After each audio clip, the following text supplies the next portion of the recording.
let's move on to the next presentation. The next presenter is Dr. Jorge Pinto Ferreira. He is working as a food safety officer at FAO. Jorge Pinto Ferreira, Dr. Ferreira, has studied MRSA epidemiology at Duke University.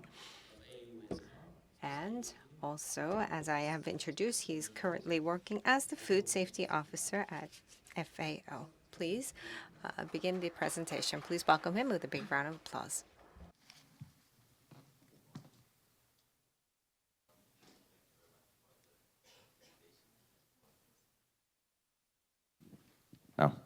Good morning, and thank you very much for the invitation to be in the conference.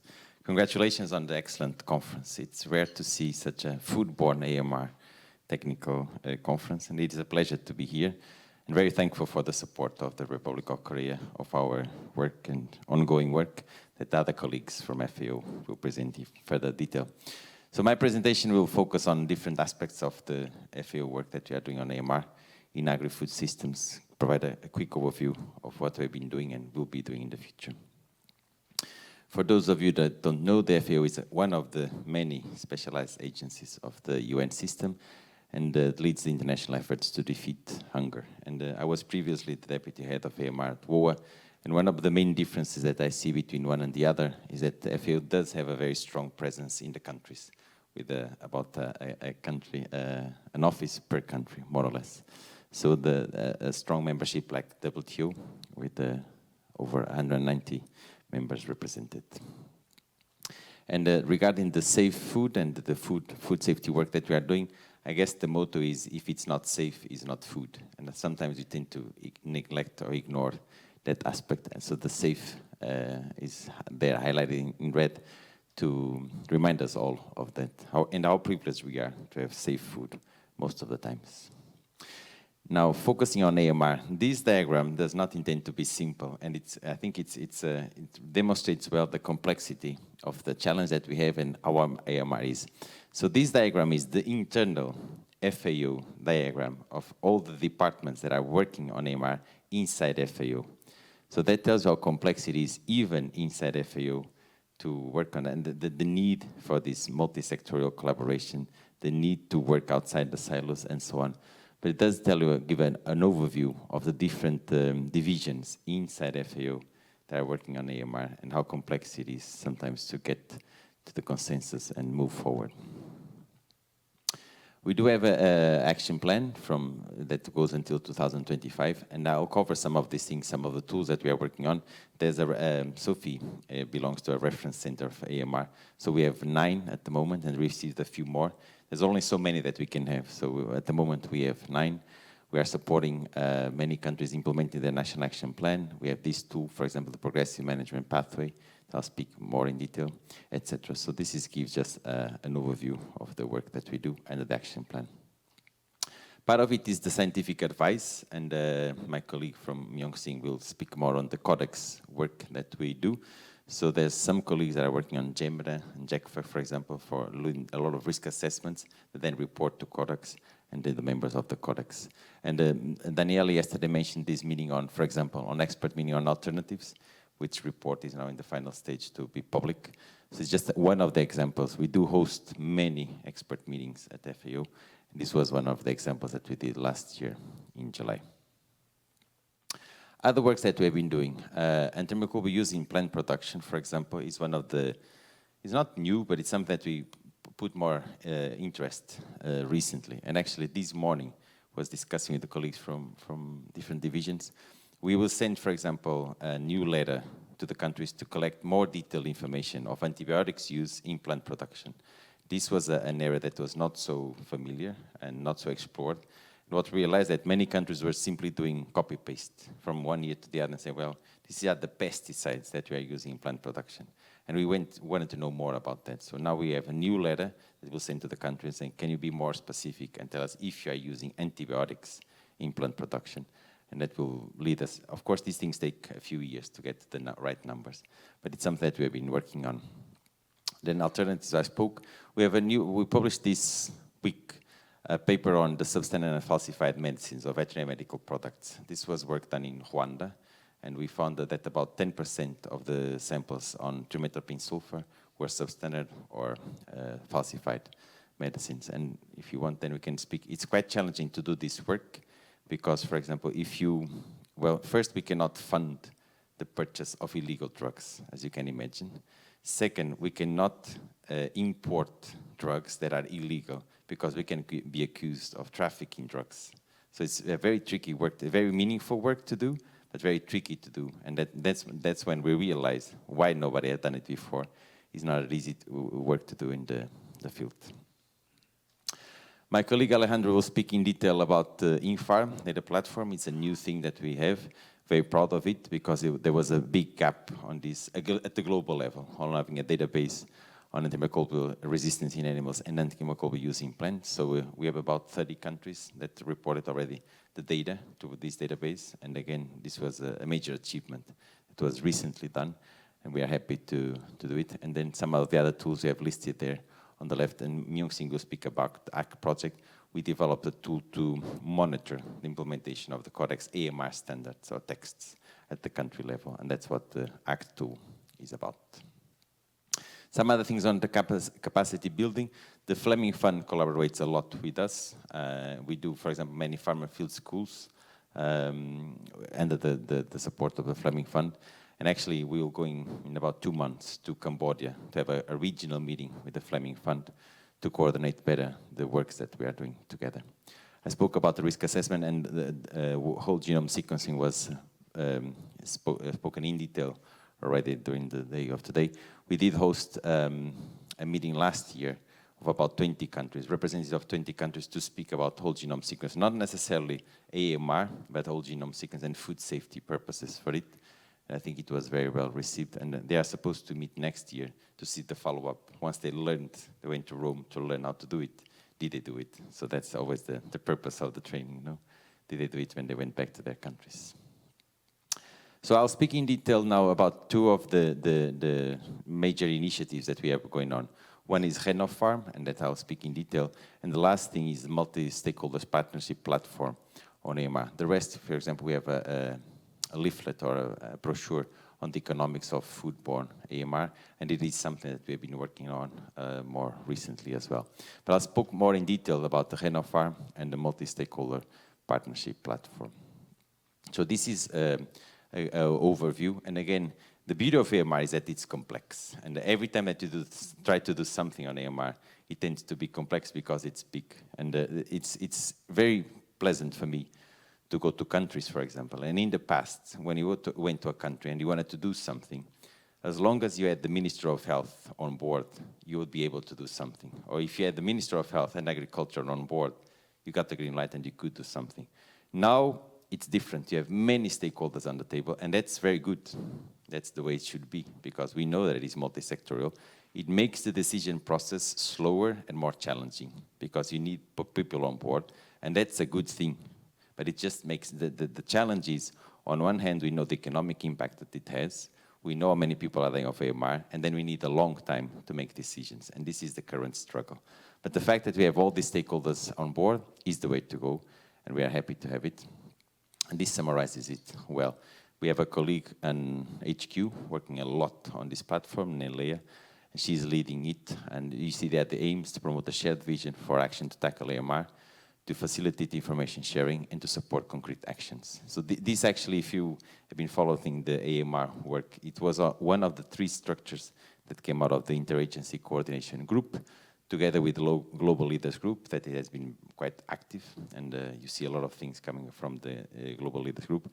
And then there's the Independent Panel of Evidence on AMR, and I think of the 3, this is the one that hasn't really taken off. Probably it will be the next one to take off. So this is information about the stakeholder partnership platform, and this is already, again, working. And there were some things on AMR that were just dreams or wishes, and this was one of them, but now it's active. It's like the Infarm platform. It is a reality, and these are good news. Sometimes we need a lot of good news on AMR. Now, the final notes on the Renofarm. So the name is long. Reduce the need for antimicrobials on farm for sustained agri-food systems transformation. And it's a 10 years initiative. So it started last year. The official launch was this year, but it lasts about 10 years, so until 2023. And you see there a lot of the colleagues that are working on this initiative, led by Jung Song, our colleagues at HQ. And the word, if you pay attention to the words, and on AMR, the terminology matters a lot. It's not about just reducing the use, it's about reducing the need to use. And it seems the same thing, but it's not the same thing. So if you pay attention, that's the goal, to reduce the need to use antimicrobials. The launch was in China in April, so relatively recently. We had this big initiative there to officially launch it with a public statement at the end, etc. So the meeting, I think, it was quite useful and productive. And you see if you might see 5 Gs when you refer to Renofarm. The Gs, them coming from good production practice, good alternatives, good connection, good incentives, and good health services. So these are the 5 Gs that you'll see when it comes to Renofarm. I think the targets are very important, and at the end, probably that's what you will remember. That this means that this is what we'll be working a lot in the next 10 years. We want 100 countries participating in the initiative, so the Renofarm initiative, with a national action plans for AMR fully implemented in food and agriculture. And this is very challenging. It's a very ambitious target because many countries, I guess most countries do have now a national action plan. The vast majority, if you look at the TRACS data, most countries do have a national action plan. But even some of that we are directly involved, sometimes they do have a national action plan, but it hasn't been officially endorsed. In some of the countries that Myung-Sing will present on the ACT project, we haven't reached that point. The document is written, but it's not endorsed by the key ministers, and that's a battle that you need to fight until you get it endorsed. Once it is endorsed, then it's time to implement it, and that's the next challenge, the next hurdle that we face. So having 100 countries fully implementing food and agriculture, I think it's quite ambitious, but it's good to be ambitious and have this ambitious target. Then a lot of the work will be 50% of the animal and plant health workers from participating countries are trained. And now in the last working group meeting of FAO on AMR, we're discussing the curriculum. So there will be a lot of trainings coming up, led by FAO. And many of you probably, the reference centers will be involved. Other colleagues from other countries might be asked to collaborate with us because we thought the education, I think the education leads to reduction of the need to use if people know what they are doing. So there will be a lot of trainings coming up. And the third is that 80% of the participating countries contribute data to Infarm. Infarm is this database that I spoke about, that my colleague Alejandro will discuss in detail in the next presentation. So having countries participating with their data is essential. Until a few years ago, and even now the reality is, if you try to see global data of AMR, it's super tricky to have. And the initial goal is not even global integration, it's global display of AMR data. And if you get to that point with DFARM, I think it's a good starting point because baby steps sometimes are needed. If you get a global display, then we can aim to the global integration. So some of the things, action accelerators, some of the things that Renofarm will involve, a lot of education, as I said, behavior and social approaches, and this is something that in the past, I think it's fair to say that we tended to neglect the social sciences, the sociology, the psychology, the anthropology side of AMR, and now it's high in the agenda, so we have a lot of colleagues working at HQ on it. It does involve public and private collaborations, and I was in Australia last week, and I was very pleased to see the private industry at the roundtables discussion in AMR. A lot of the discussion in AMR was about human health, maybe agriculture, a lot of government working, but then the private sector was missing on the discussion, and that was a good example of collaboration between them. We saw a lot of good research in this meeting already, so of course research will be part of the story. And youth, at FAO, youth is a big deal. There's a lot of events for youth, initiatives for youth, and I think we will keep having a lot of that. And I think that's good news. It's wonderful to speak with you. I think some of my favorite talks is with kids because they think very straightforward and they don't have these complications in the minds that we all have. We know immediately the problems that we'll face and they don't. So they always have these creative ideas. And speaking with kids is wonderful about AMR. The core principles of Renofarm, farm support, inclusiveness in the sense of we cannot leave sectors behind, and some sectors were neglected. The plant production is an example. Sometimes agriculture was seen as well, there's this and this and that, and aquaculture. So the point is that we need them all on board, and the environment, for example. Yesterday we were discussing the involvement of the environment. So these sectors will be involved, sustainable approach and action-oriented. I think, for example, when you say we need data collection, this is a very action-oriented. We need trainings, this is another action. So hopefully this will be a reality. And there was, of course, a linkage with other work. For example, the farmer field schools, many of them funded by the Fleming Fund. The virtual learning centers, last week we published a new e-learning course on antimicrobial use. It's publicly available, so highly encouraged to please disseminate it. I think many of the things that we do on, we all have a lot of resources, and we don't necessarily disseminate them and use them, and we try to reinvent the wheel. And I think on Renner Farm we can do better on that sense. Everyone else, and so the Renner Farm will offer training, technical support from the FAO reference centers. And I think it's something that we can do more. The reference centers really have a lot of technical knowledge that we can use more. There's a lot of tools inside FAO. Perhaps even too many assessment tools, but we do have a lot of assessment tools. So, and some countries do need that assessment as a starting point, and so that they know where they are, they know what's missing, and then they can follow up. So, for example, these are some of the things that we do, training programs, and as I said, sharing platforms that we already have. And the benefits, without trying to convince you, are here some of the things: the knowledge and experience sharing, enhanced impact of AMR on agri-food systems, collaboration, cost-effective and sustainable way, etc., etc., etc. So at the end, this is it: better farms, safer products, and happier farmers. One of the countries that has been like leading this initiative is Indonesia, and they were the first ones to have more actions-oriented activities. So these are pictures from, for example, from the farmer field schools done under this Renner Farm initiative at the field level in Indonesia, and the feedback that we got was very positive. Where we are now, we have about 100, early this month, we have about 190 members with 74 organizations and 114 individual members, and I think the numbers has been increasing, and we do need this. It's very good to see the interest from different countries participating in the initiative. So it's easy to join, and I think it's a collaboration too.